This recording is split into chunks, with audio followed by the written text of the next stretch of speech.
जय हिंद दोस्तों, स्वागत है आपका अपने स्टडी 24 झारखंड यूट्यूब चैनल में। दोस्तों, ये झारखंड बोर्ड के क्लास 10 यानी कि मैट्रिक के छात्रों के बोर्ड एग्जाम 2026 के सामाजिक विज्ञान का मॉडल प्रश्न पत्र जिसे जैक बोर्ड ने जारी किया है और इसी मॉडल प्रश्न पत्र के आधार पर आप लोगों का फरवरी 2026 में बोर्ड एग्जाम लिया जाएगा। और दोस्तों, मैं आज इस वीडियो के माध्यम से इसमें दिए गए सभी 30 ऑब्जेक्टिव प्रश्नों का उत्तर एक एक करके आपसे छात्रों को बताऊंगा।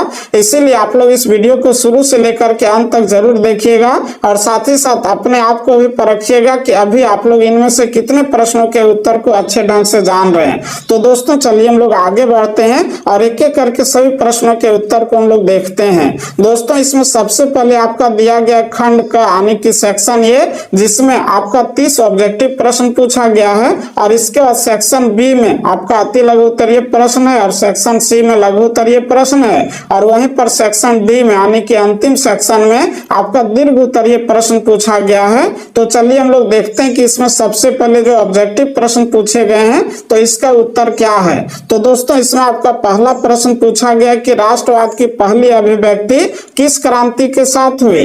तो दोस्तों, इसका सही उत्तर क्या होगा? इसका सही उत्तर होगा आपका ऑप्शन नंबर ए, फ्रांसीसी क्रांति।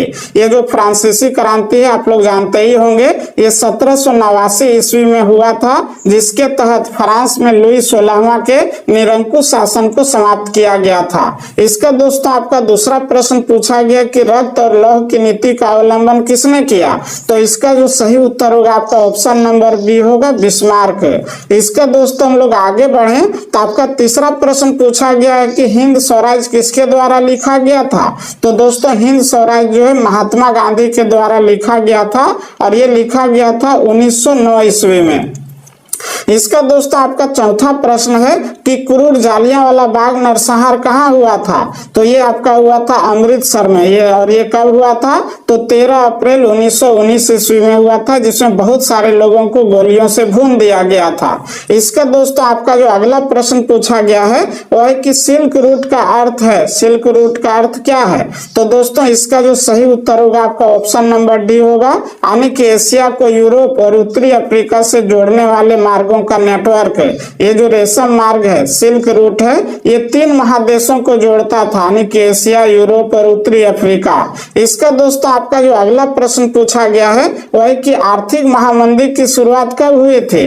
तो दोस्तों, इसकी जो शुरुआत है ये हुई थी 1929 ईस्वी में और ये अमेरिका से शुरू हुआ था। इसके बाद आपका 7वां प्रश्न है कि आलू अकाल किस देश में हुआ था। तो दोस्तों, आलू अकाल जो हुआ था वो आपका आयरलैंड में हुआ था, क्योंकि आयरलैंड का मुख्य भोजन आलू है और इस अकाल के कारण वहां पर लाखों लोग मारे गए थे। इसका दोस्तों आपका अगला प्रश्न है कि भारत में पहला प्रिंटिंग प्रेस किन लोगों के द्वारा लगाया गया था। तो ये लाया गया था आपका पुर्तगाली मिशनरियों के द्वारा, यानी कि ऑप्शन नंबर ये सही है। इसका दोस्तों आपका नेक्स्ट क्वेश्चन है वह कि मोटे अनाज का उत्पादन कई देशों में किया जाता था, लेकिन बेहतर किस्में कहां से आते थे। तो दोस्तों, इसका सही उत्तर होगा आपका ऑप्शन नंबर बी, भारत। इसका हम लोग आगे बढ़े तो आपका जो अगला प्रश्न पूछा गया है वो पूछा गया कि किस मिट्टी में लौह धातु की अधिकता होती है। तो दोस्तों, इसका सही उत्तर होगा आपका ऑप्शन नंबर ये, लाल मिट्टी। लाल मिट्टी में ही आयरन की मात्रा अधिक होती है। इसका दोस्तों हम लोग आगे बढ़े तो आपका जो अगला प्रश्न पूछा गया है कि बीज बचाओ आंदोलन क्या था। बीज बचाओ आंदोलन क्या था। तो इसका सही उत्तर होगा आपको ऑप्शन नंबर बी होगा, यानी कि टिहरी के किसानों द्वारा बिना रासायनिक खाद के फसलों का उत्पादन। इसके बाद हम लोग आगे बढ़े तो आपका नेक्स्ट क्वेश्चन पूछा गया कि धरातल का कितना भाग जल से ढका हुआ है। तो आप लोगों को पता ही होगा 71% ढका हुआ है और इसमें जो सही उत्तर होगा आपका 3/4 होगा, यानी कि ऑप्शन नंबर सी। इसका दोस्तों आपका अगला प्रश्न है वह कि सुनहरा रेशा किस फसल को कहा जाता है। तो ये कहा जाता है आपका कपास को, यानी कि ऑप्शन नंबर सी सही है। इसके बाद आपका अगला प्रश्न है कि इनमें पवन महाशक्ति का दर्जा प्राप्त है किसको, रूस को, चीन को, अमेरिका को या फिर भारत को। तो दोस्तों, इसका सही उत्तर होगा आपका ऑप्शन नंबर बी, चीन को। इसके बाद आपका अगला प्रश्न जो पूछा गया है वो पूछा गया कि भारत में जूट उत्पादन में किस राज्य का महत्वपूर्ण स्थान है। तो इसका जो सही उत्तर होगा आपका ऑप्शन नंबर बी होगा, पश्चिम बंगाल को।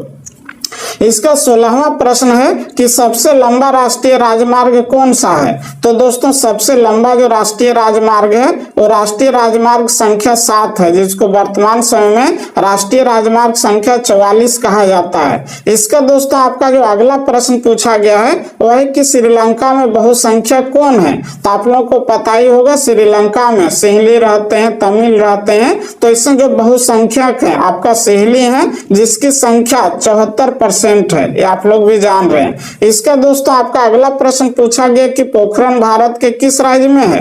तो ये आपका राजस्थान में, यानी कि ऑप्शन नंबर ये सही है। इसका दोस्तों आपका नेक्स्ट क्वेश्चन पूछा गया है, वो पूछा गया है कि संघ सूची, राज्य सूची और समवर्ती सूची का उल्लेख संविधान के किस अनुसूची में किया गया है। तो दोस्तों इसका जो सही उत्तर होगा आपका ऑप्शन नंबर सी होगा, 7वीं अनुसूची।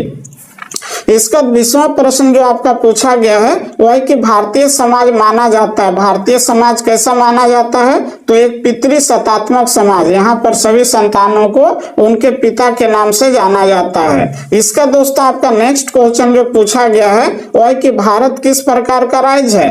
तो भारत कैसा राज्य है। तो दोस्तों यहाँ पर दिया गया लोकतांत्रिक, इसका धर्मनिरपेक्ष, इसका कल्याणकारी राज्य, यानी कि इसका जो सही उत्तर हो जाएगा आपका ऑप्शन नंबर डी होगा, उपरोक्त सभी। इसके बाद आपका अगला प्रश्न है कि बाम सेफ किसका आंदोलन था। तो दोस्तों बाम सेफ जो है कर्मचारियों का आंदोलन था, यानी कि ऑप्शन नंबर बी सही है। इसका नेक्स्ट क्वेश्चन आपका पूछा गया है वह है कि राजनीतिक दलों को मान्यता कौन देता है। तो राजनीतिक दलों को मान्यता देता है चुनाव आयोग, ये आपका सही उत्तर है ऑप्शन नंबर ए, जो चुनाव आयोग नई दिल्ली में है। इसका दोस्तों आपका अगला प्रश्न है कि इनमें किस देश में एक दलीय शासन व्यवस्था, यानी कि एक ही दल है, एक ही पार्टी है। तो दोस्तों इसका जो सही उत्तर होगा आपका ऑप्शन नंबर बी होगा, चीन। बाकी आप लोग देखेंगे तो ब्रिटेन में द्विदलीय है, अमेरिका में द्विदलीय है, और वहीं पर भारत में जो है आपका बहुदलीय है, यहाँ पर बहुत सारे पार्टियां हैं। इसका दोस्तों हम लोग आगे बढ़े तो आपका जो अगला प्रश्न पूछा गया है वो पूछा गया कि भारत में लोकतंत्र की सफलता में क्या बाधा है। तो यहाँ पर ऑप्शन दिया गया गरीबी, यही सही है। इसका बी में दिया गया मतदान का दुरुपयोग, ये भी सही है, और सी में दिया गया अशिक्षा, ये भी सही है, यानी कि इसका सही उत्तर होगा ऑप्शन नंबर डी, उपरोक्त सभी। इसका दोस्तों हम लोग आगे बढ़े तो आपका जो अगला प्रश्न पूछा गया है वो पूछा गया है कि भारत के किस राज्य की प्रति व्यक्ति आय कम है। तो दोस्तों यहाँ जो दिया गया उड़ीसा, मध्य प्रदेश, बिहार और केरल, तो इसका जो सही उत्तर होगा आपका ऑप्शन नंबर सी होगा, बिहार। यहाँ पर प्रति व्यक्ति आय भारत में सबसे कम है। इसका अगला प्रश्न है कि रोजगार गारंटी अधिनियम कब लागू किया गया। तो दोस्तों इसका जो सही उत्तर होगा वो होगा आपका ऑप्शन नंबर ये होगा, यानी कि 2005। रोजगार गारंटी अधिनियम जो है 2005 में बना, और ये इसको फाइनली रूप में लेकिन लागू किया गया था 2006 में। तो इसका सही उत्तर क्या होगा आप लोग थोड़ा कमेंट करके जरूर बताइएगा। मेरे अनुसार 2005 होना चाहिए। इसका दोस्तों हम लोग आगे बढ़े तो आपका जो अगला प्रश्न पूछा गया कि भारत में मुद्रा जारी कौन करता है। तो ये आरबीआई जारी करता है, यानी कि भारतीय रिजर्व बैंक। इसका दोस्तों आपका जो अगला प्रश्न पूछा गया है कि कागज से बनी मुद्रा क्या कहलाती है। पत्र मुद्रा या धातु मुद्रा या फिर शाख मुद्रा। तो इसका सही उत्तर होगा ऑप्शन नंबर ए, पत्र मुद्रा।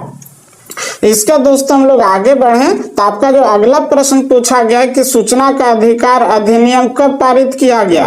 तो दोस्तों इसका जो सही उत्तर होगा अक्टूबर 2005 ईस्वी।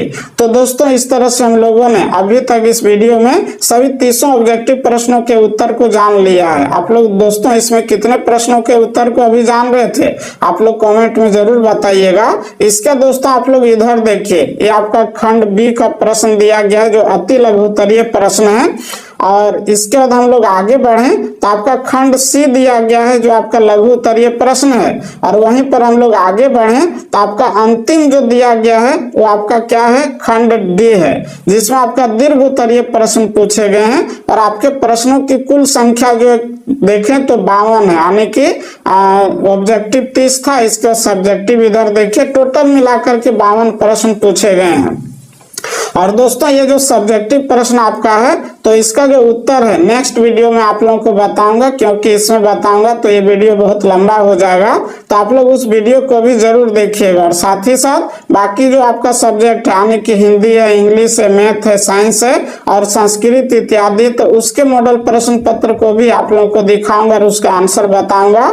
इसीलिए आप लोग चाहें तो इस यूट्यूब चैनल को सब्सक्राइब करके इसके नोटिफिकेशन बेल को प्रेस करके रख लीजिए, ताकि मैं ठीक इसी तरह से आप लोगों को पूरे एग्जाम भर हेल्प कर सकूं, यानी कि ऑब्जेक्टिव और सब्जेक्टिव सभी प्रश्नों के उत्तर को अच्छे ढंग से बता सकूं और उसका तैयारी करवा सकूं। तो दोस्तों चलिए हम लोग आगे बढ़ते हैं और नेक्स्ट वीडियो में मिलते हैं। Thank you.